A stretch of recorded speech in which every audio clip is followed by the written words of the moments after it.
Tonight, Pathfinder mains, formerly abundant and thriving, but then they were given the finger by Respawn and they removed the tactical ability.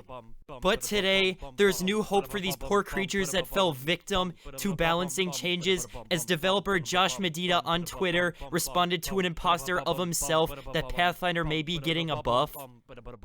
Skulltown! Our beloved Skulltown! The developers on why they decided to take Skulltown out of Kings Canyon and their plans to possibly bring it back in the future.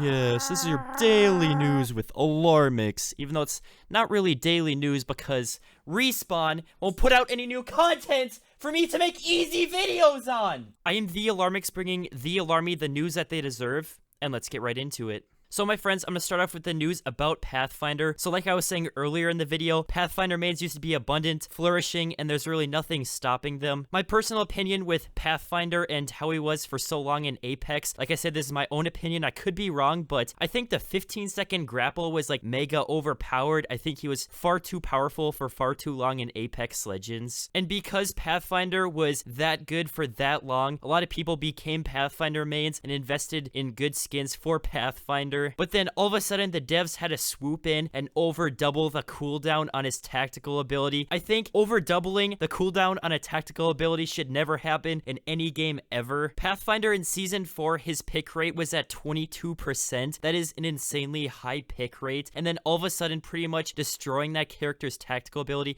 Okay, they didn't destroy his tactical ability. No, Pathfinder is still a pretty solid legend, but I don't think he compares anywhere to where he used to be. So it just kind of makes me sick that he had such a high pick rate, and then all of a sudden they decided to completely change the legend like this. That is just an easy way to just destroy your fan base of the game. I was kind of hoping, because Bloodhound and Crypto got access to Pathfinder's passive ability, I was thinking, hey, maybe Pathfinder will get some really cool souped up passive ability to make up for that tactical ability nerf, but they did not do that whatsoever. Alrighty, so the whole reason for all of this news is on Twitter. This fake Josh, this fake developer, was just kind of trolling and saying, hey, we've listened to your guys' feedback. Oh yeah, we're buffing Pathfinder's tactical ability. And then Soar Daltouche, the man himself, the G, he's like, hey, this is an imposter, but you know, even though he's an imposter, he's still like got some pretty good points. And then actual Josh below that said he's gonna get some love soon. So I think it's kind of funny that this fake Josh online got so much attention for saying this, but then all of a sudden real Josh came in and is like, hey, this guy's actually not wrong. My guys, I hope it doesn't sound like I'm being too overly negative about the developers. I have hope for them. People just fix Pathfinder. You know, there's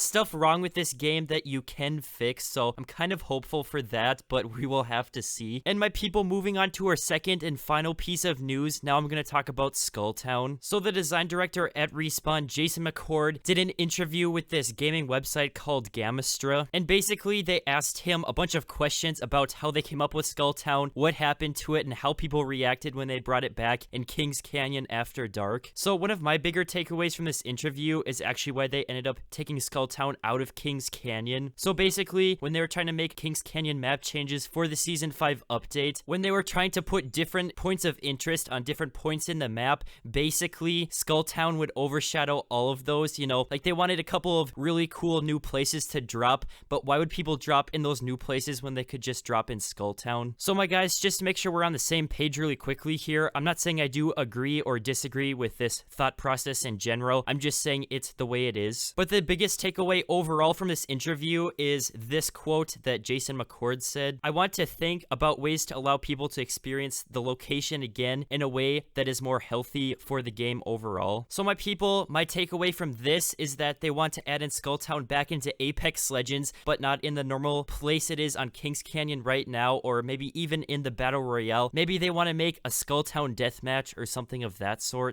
My people, I cannot wait for Skulltown to come back to Apex if it does. I want to go land in Skulltown, get a really bad weapon, get killed, get frustrated, rinse and repeat. I think overall landing Skulltown is maybe not the most fun way overall to play Apex, just maybe it involves the most adrenaline or something, I don't know. But what do you guys think about Skulltown? Did you like it when it was in Apex? Do you like that it's removed now? I think Kings Canyon overall is more balanced now, but at the same time, I still do really miss landing ending there. Anyways, people, I really hope you enjoyed the video. If you are not subscribed to my YouTube channel, go below this video and hit that subscribe button. You can always decide to unsubscribe, so just hit that subscribe button right now. And people, that'll be about it for me, the Alarmix, and I hope to see you in another video.